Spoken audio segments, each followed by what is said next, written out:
Good evening, all of you.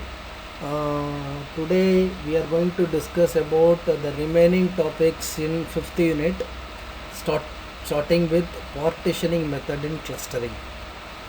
So, partitioning method in clustering.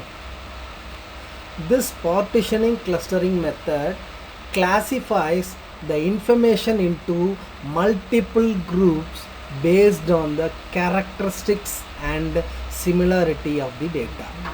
So, it classifies the groups based on the characteristics and similarity of the data.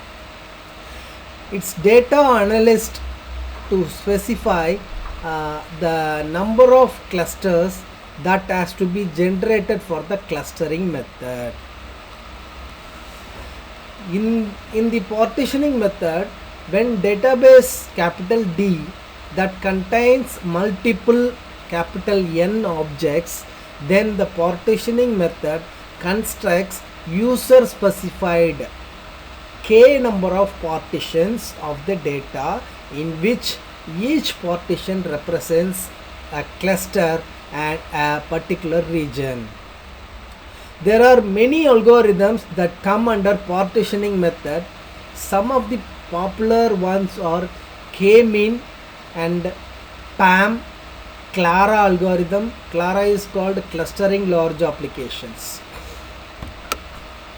We are going to see only k-mean algorithm. K-mean algorithm.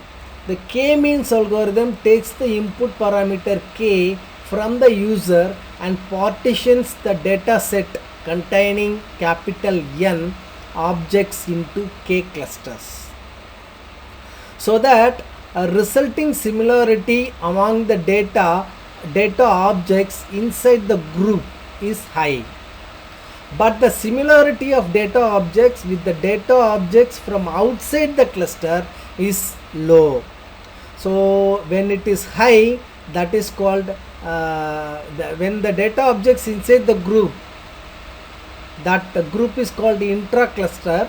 The data objects from outside the cluster, that is called inter-cluster. The similarity of the cluster is determined with respect to the mean value of the cluster. Here the mean value plays a vital role. It is a type of square error algorithm. At the start, randomly k objects from the data set are chosen, in which each object represents a cluster mean, that is center value. For the rest of the objects, they are assigned to the nearest cluster based on their distance from the cluster mean. The new mean of each of the cluster is then calculated with the added data objects. Algorithm, k-mean algorithm. What is the input? What are the inputs and what are the outputs in that algorithm?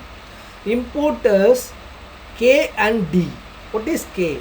The number of clusters in which the data set has to be divided. Capital D, a data set containing n number of objects. Output, the output will be a data set of k clusters, that is k number of clusters. Method, the algorithm method randomly assign k objects from the data set D as cluster centers C. Reassign each object to which object is most similar based upon mean values. Number 3, update cluster means, that is recalculate the mean value of each cluster with the updated values. Repeat the step 4 until no change occurs. So the updation has to be done until no change occurs. If updation is finished, then if there is a change occurs, then the steps are completed. So this is the example of k-mean square diagram. Two clusters are there here, which are represented by the blue data points. Suppose we want to group the visitors to a particular website using just their age as an example, which is as follows. The ages are the ages of the persons visiting a particular website are 16, 16, 17, 20, 20, 21, 21, 22, 23, 29, 36, 41, 42, 43, 44, 45, 61, 62 and 66. There are 19 visitors with different ages. Initial cluster will be, for this algorithm, initial cluster will be k is equal to 2. The cluster number will be 2. The centroid C1 equal to 16. Centroid C2 equal to 22. These 2 points are chosen randomly from the data set. So as per the algorithm, so randomly we have to choose 2 points, 2 data points. So these 16 and 22 are randomly chosen. During iteration 1, C1 equal to 16.33 and the data points are 16, 16, 17.